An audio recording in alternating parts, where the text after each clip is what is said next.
하나님 아버지, 오늘 이 새벽에 함께 예배로 모이게 하시니 감사를 드립니다. 코로나가 또다시 확산되고 있는 상황 가운데서 우리가 비록 온라인으로 예배를 드리지만 이 시간 기도로 나아오고 하나님의 말씀을 사모하고 나온 심령들마다 주님의 은혜로 충만케 하여 주시옵소서. 어려움 가운데서도 안정케 하여 주시고 우리 교회를 주님께서 보호하여 주셔서 코로나의 확산 가운데서도 어려움 없이 또 안전하게 예배드리고 또 함께 또 공동체로 나아갈 수 있도록 은혜 베풀어 주시옵소서. 오늘도 이 아침에 주의 말씀을 들을 때에 주님 뜻을 알게 하여 주시고 또 우리의 죄악들을 점검하게 하시며 하나님께 더 가까이 나아가는 시간 되게 하여 주셔서 오늘도 말씀을 통해서 우리의 삶을 점검하고 또 변화받는 은혜의 시간 되게 하여 주옵소서. 또 기도로 부르짖을 때에 우리 공동체의 기도를 주님 들으시고 모든 고난과 어려움과 문제들 가운데서도 주님 한 분만을 바라보는 믿음이 충만하여지는 그러한 능력의 기도가 되게 하여 주옵소서. 오늘도 이 시간 주님께서 역사하시고 또 은혜를 사모하는 심령을 받아 주의 말씀으로 임재하여 주실 줄 믿고 예수 그리스도 이름으로 기도하옵나이다. 아멘. 찬송가 520장 함께 부르겠습니다.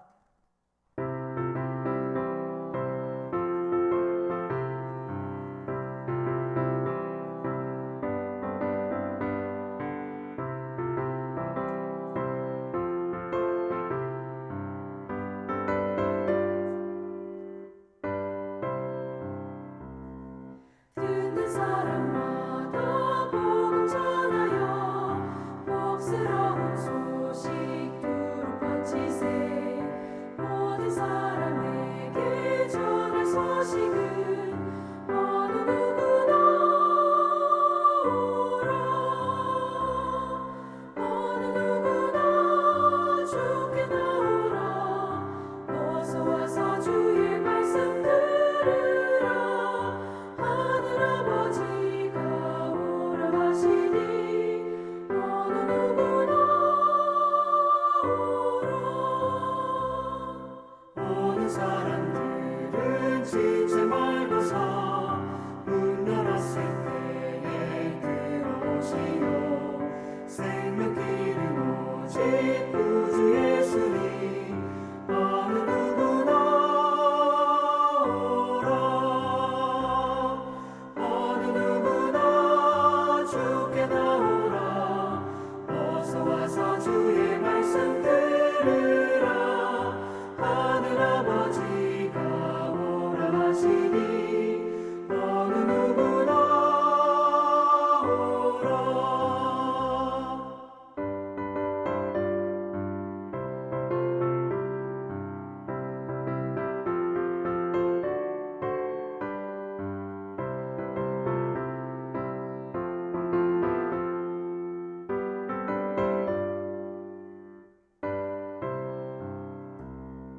언약하신 대로 이룰 것이니 누구든지 언약 받을 수 있네. 받은 사람에게 생명이로다. 어느 누구나 오라. 어느 누구나 주께 나오라. 어서 와서 주의 말씀 들으라. 하늘아버지가 오라 하시니 어느 누구나 오라. 하나님의 말씀 사사기 19장 20절부터 30절까지입니다. 사사기 19장 22절부터 30절까지 제가 봉독합니다. 그들이 마음을 즐겁게 할 때에 그 성읍의 불량배들이 그 집을 애워싸고 문을 두들기며 집주인 노인에게 말하여 이르되 내 집에 들어온 사람을 끌어내라. 우리가 그와 관계하리라 하니 집주인 그 사람이 그들에게로 나와서 이르되 아니라 내 형제들아 청하노니 이 같은 악행을 저지르지 말라. 이 사람이 내 집에 들어왔으니 이런 망령된 일을 행하지 말라. 보라 여기 내 처녀딸과 그 사람의 첩이 있은즉 내가 그들을 끌어내리니 너희가 그들을 욕보이든지 너희 눈엔 좋은 대로 행하되 오직 이 사람에게는 이런 망령된 일을 행하지 말라 하나 무리가 듣지 아니하므로 그 사람이 자기 첩을 붙잡아 그들에게 밖으로 끌어내매 그들이 그 여자와 관계하였고 밤새도록 그 여자를 능욕하다가 새벽 미명에 놓은지라. 동틀 때에 여인이 자기의 주인이 있는 그 사람의 집 문에 이르러 엎드러져 밟기까지 거기 엎드려져 있더라. 그의 주인이 일찍이 일어나 집 문을 열고 떠나고자 하더니 그 여인이 집 문에 엎드러져 있고 그의 두 손이 문지방에 있는 것을 보고 그에게 이르되 일어나라 우리가 떠나가자 하나 아무 대답이 없는지라. 이에 그의 시체를 나귀에 싣고 행하여 자기 곳에 돌아가서 그 집에 이르러서는 칼을 가지고 자기 첩에 시체를 거두어 그 마디를 찍어 12덩이에 나누고 그것을 이스라엘 사방에 두루 보내매 그것을 보는 자가 다 이르되 이스라엘 자손이 애굽 땅에서 올라온 날부터 오늘까지 이런 일은 일어나지도 아니하였고 보지도 못하였도다. 이 일을 생각하고 상의한 후에 말하자 하니라. 아멘. 막장 드라마에서 역전 드라마로라는 제목으로 말씀을 전하겠습니다. 오늘 본문은 성경에서 볼 수 있는 가장 충격적인 내용을 담고 있는데요. 지난 화요일부터 이어지고 있는 이 19장에 등장하는 레위인 이야기, 이 이야기의 절정입니다. 사사기 기자는 이 레위인이 얼마나 타락했는지를 오늘 본문을 통해서 강력하게 고발하고 있는데요. 레위 지파는 하나님께서 구별하여 소유로 삼으신 지파로서 이스라엘에서도 가장 거룩함을 드러내야 할 지파입니다. 그 중에서도 레위인은 성전에서 하나님을 수종드는 자로서 더욱 정결해야 할 사람입니다.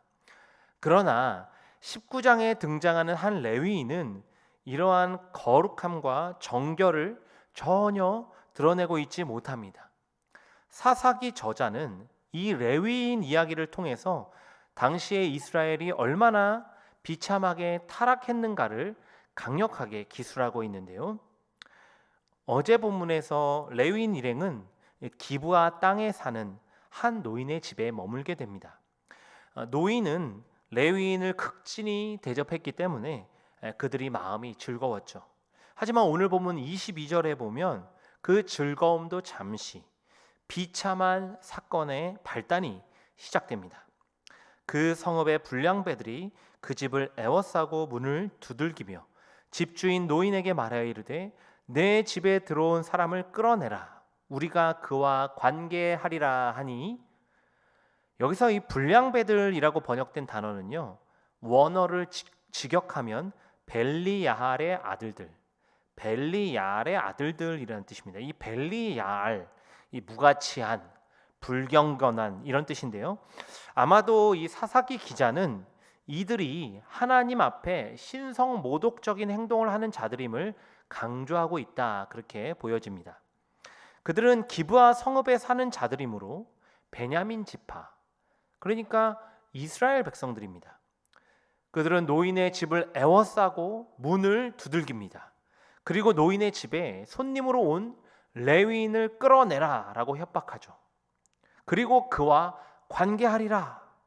여기서 관계한다라는 것, 남자와 남자잖아요. 그러니까 동성애적 강간을 하겠다고 난동을 부리고 있는 거죠. 이 장면을 보면 바로 떠오르는 사건이 있으시죠? 바로 창세기 19장에 등장하는 롯의 집에 찾아온 소돔 사람들입니다. 롯의 집에 찾아온 소돔 사람들. 그들은 롯의 집에 머문 이 천사들을 끌어내어 똑같이 동성 강간을 하려 했는데요. 그 성 사람 이끌어내라, 그들을 상관하리라. 오늘 본문과 창세기 19장에 같은 단어가 사용되고 있습니다. 이는 사사기 기자가 22절에서 의도적으로 롯과 그 소돔 사건을 떠올리고 있다는 증거입니다. 그는 베냐민 지파 사람들이 마치 소돔 사람처럼 되어버렸다 묘사하고 있는데요. 이는 하나님의 백성 이스라엘이 가나안 문화에 동화되어서 이제는 소돔 사람처럼 극단적으로 타락했음을 드러내고 있습니다. 더욱 문제를 심각하게 만드는 것은 이 불량배들의 이런 죄악에 대응하는 노인과 또 레위인의 대처인데요. 창세기 19장에서 롯은 소돔 사람들에게 남자를 알지 못한 자신의 두 딸을 내주겠다 말했습니다. 마찬가지로 오늘 본문에서 노인은 자신의 딸과 레위인의 첩을 불량배들에게 내주겠다고 하죠. 사실 롯과 노인의 이러한 대처를 오늘 우리의 사고방식으로는 도저히 이해할 수가 없습니다. 따라서 당시의 문화와 여성의 인권을 이해해야 하는데요. 고대 근동사회에서 여자의 인권이랑 거의 희박했습니다. 특별히 가나안 땅 문화에서 여인은 더더욱 그저 소유물에 불과했고요. 때로는 손님 접대용, 성적인 상품으로 사용되기까지도 했습니다. 그러나 하나님의 율법은 이러한 가나안 풍습과는 달리 오히려 여자를 보호하고 책임지게 하는데요. 여인을 소유물이나 상품으로 생각하지 말고 지키고 보호해야 할 인격으로 보게 합니다. 하지만 노인과 레위인 모두 이스라엘 백성임에도 불구하고 전혀 그런 율법을 지키는 모습이 보이지 않죠. 소돔 땅에 살아 그 문화에 동화되었던 롯이 그랬던 것처럼 가나안 땅에 정착하면서 그 문화에 동화되어서 지금 노인과 레위인 모두 자신의 딸과 자신의 첩을 그저 소유물로 또 성적 상품으로 대하고 있습니다. 가장 충격적인 것은 25절에 등장하는 레위인의 행동인데요. 그 사람이 자기 첩을 붙잡아 그들에게 밖으로 끌어내매. 여기서 한글 성경은 붙잡아, 밖으로 끌어내매 이렇게 두 단어로 번역했지만 원어는 한 단어입니다. 이 단어는 강하게 붙잡는다라는 뜻인데요. 이는 레위인이 강제적으로 자신의 첩을 붙잡아서 불량배들에게 넘겨줬다라는 뜻입니다. 그러니까 이걸 보면 이 레위인이 자신의 첩을 그저 소유물로 생각하고 자신의 안전을 위한 성적 상품으로 넘기는 이 최악의 타락상을 보이고 있다는 거죠. 이게 사사기 기자의 고발입니다. 가장 거룩하고 이스라엘의 모범이 되어야 할 레위인이 가장 비참하게 일그러진 모습으로 그려지죠. 이것은 사사기 당시에 이스라엘 백성의 어두운 타락상을 가장 극단적인 예시, 한 레위인의 모습을 통해서 묘사하고 있는 것입니다. 25절에 의하면 여인은 밤새도록 불량배들에게 집단 성폭행을 당합니다. 아마도 단순한 강간이 아니라 다른 심한 폭행도 당했을 것입니다. 능욕하다라고 번역된 단어가 가혹하게 다루다 혹은 학대하다 이런 뜻이기 때문이죠. 그리고 해 뜨기 직전에야 겨우겨우 집 앞에 이르죠. 하지만 그 여인은 끝내 문을 두드리거나 열지 못하고 그 앞에 엎드러집니다. 레위인은 아침이 되자 그 집을 떠나고자 문을 여는데요. 아마도 첩이 돌아왔는지 안 돌아왔는지 그것과는 상관없이 빨리 도망치고자 했을 가능성이 높습니다. 하지만 문 앞에 자신의 첩이 엎드려져 있자 이렇게 말하죠. 일어나라, 우리가 떠나가자. 레위인은 지금 첩의 상태에 별로 관심이 없는 거죠. 그저 빨리 그곳을 떠나서 자신이 안전하기만을 바라고 있습니다. 그러니까 엎드려져 있는 첩을 보면서 빨리 일어나, 우리가 떠나야 돼, 이런 얘기를 하고 있다는 거죠. 하지만 여인은 아무 대답이 없습니다. 심한 폭행으로 인해 이미 목숨을 잃은 뒤였죠. 레위인은 여인의 시체를 나귀에 싣고 자신의 고향으로 돌아갑니다. 그리고 성경에서 가장 기괴한 행동을 하는데요. 오늘 보면 29절입니다. 그 집에 이르러서는 칼을 가지고 자기 첩의 시체를 거두어 그 마디를 찍어 12덩이에 나누고 그것을 이스라엘 사방에 두루 보내매. 여기서 시체를 거두어, 이 거두어라고 번역된 단어가 25절에 붙잡아, 요거랑 같은 단어예요. 이거는 첩에 죽은 시체조차도 강제로 레위인이 토막내고 있음을 강조하고 있는 거죠. 정상적인 사람이라면 자신의 첩을 위해서 애도하고 시신을 정성껏 다루어서 장례를 치르는 것이 당연합니다. 하지만 지금 레위인은 슬퍼하지도 애도를 표하지도 장례를 치르지도 않죠. 오직 자신에게 이런 능욕을 끼친 베냐민 지파의 불량배들에 대해서 복수만을 생각하고 있는 겁니다. 결국 레위인은 다시 강제로 첩의 시신을 붙잡아 자신의 복수의 도구로 삼고 있습니다. 그는 칼로 첩의 시체를 12개로 조각내어 12지파로 보냅니다. 이러한 레위인의 복수를 위한 기괴한 행동은 이어지는 본문에서 이스라엘의 동족 상잔, 비극적인 전쟁의 원인이 됩니다. 자, 오늘 본문 중심 교훈은 동성애가 죄다 혹은 여성의 인권이 이렇게 유린되었다 이러한 메시지가 아닙니다. 사사기 기자가 본문을 통해서 드러내고자 한 가장 중요한 메시지는 레위인도 이토록 타락할 수 있다. 레위인조차 이렇게 타락할 수 있다라는 아주 강력한 경고죠. 본문에 등장하는 모든 인물은 가나안 사람, 또 하나님을 모르는 이방인의 이야기가 아니죠. 하나님이 택한 백성, 이스라엘의 이야기요, 그 중에서도 가장 거룩하게 살아야 할 레위인의 이야기입니다. 베드로 사도는 예수님을 믿는 그리스도인들의 정체성에 대해서 다음과 같이 선포합니다. 너희는 택하신 족속이요, 왕 같은 제사장들이요, 거룩한 나라요, 그의 소유가 된 백성이니. 오늘 우리는 레위인보다도 더 거룩해야 할 왕 같은 대제사장들입니다. 이것이 우리의 정체성이에요. 주님이 우리에게 이 거룩한 직분을 주신 이유는 우리로 하여금 그리스도의 아름다운 덕을 선포하려 하심이죠. 그리스도의 아름다운 덕을 선포하려 하십니다. 즉 우리의 말과 행동, 인격과 성품을 통해서 예수 그리스도의 복음의 향기가 주변에 드러나야 한다는 것입니다. 오늘 본문에 등장하는 레위인의 가장 심각한 죄악은 크게 두 가지입니다. 첫째는 그가 하나님의 율법을 전혀 지키지 않는다는 사실이고요. 그는 첩을 두었고 그 첩을 지키지도 보호하지도 않았습니다. 이게 다 하나님의 율법을 가장 신실하게 지켜야 할 그가 그 일을 행하는데 전혀 관심이 없었음을 보여줍니다.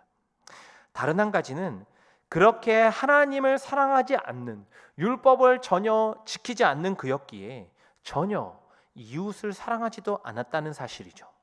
비록 첩이지만 자신의 두 번째 아내 아닙니까? 그런 가족을 그저 소유물로 취급하고 심지어는 성적 상납품으로 내어주고 그녀의 시신마저 복수의 도구로 사용하고 있습니다. 이 레위인은 항상 자신의 욕망과 안전만을 생각하지 결코 첩을 위해 희생하거나 그녀를 지켜주지 않았습니다. 오늘 우리도 혹 하나님의 말씀보다 세상의 가치관을 따라 살고 있지는 않습니까? 이웃을 사랑하기보다는 이웃을 나의 성공의 도구로 사용하고 있지는 않은지요? 오늘 이 시대도 사사시대처럼 성적으로 문란하고 자신을 최우선 가치로 생각합니다. 유부남, 유부녀들이 여자친구, 남자친구가 있는 것이 흔한 시대죠. 다른 사람을 위해 희생하고 섬기기보다는 내 이익, 내 성공을 위해서만 분주한 사람들입니다. 그러나 오늘 우리는 달라야 하죠. 이 시대의 문화와 가치관을 배격해야 합니다. 오늘 우리는 레위인의 행태를 보면서 충격을 받습니다. 하지만 그냥 충격받는 것에서 그치지 않고 오늘 나도 말씀을 따라 살지 않고 세상과 동화된다면 언젠가 이 레위인처럼 충격적으로 타락한 삶의 나락으로 떨어지지 않는다고 장담할 수 없습니다. 그래서 바울은 오늘 우리에게 이렇게 외치고 있습니다. 로마서 12장 2절인데요. 너희는 이 세대를 본받지 말고 오직 마음을 새롭게 함으로 변화를 받아 하나님의 선하시고 기뻐하시고 온전하신 뜻이 무엇인지 분별하도록 하라. 오늘 우리가 레위인의 모습에 충격받는 데서 그치면 안 됩니다. 그 모습을 경고로 받고 반면 교사로 삼아서 그리스도의 덕을 드러내는 참 레위인으로 살아가야 합니다. 그러기 위해서 우리의 마음을 새롭게 하시는 말씀 앞에 늘 더 가까이 나아가시길 바랍니다. 성령 충만하여 성령의 9가지 열매가 우리 인격과 삶의 풍성이 맺히게 되길 소망합니다. 그리하여 오늘 하루도 그리스도를 닮은 겸손과 봉사, 희생과 섬김으로 이 땅의 소금과 빛으로 살아가는 저와 여러분이 되길 주님의 이름으로 간절히 축원합니다. 기도하겠습니다. 하나님 아버지, 오늘 말씀 붙잡고 기도합니다.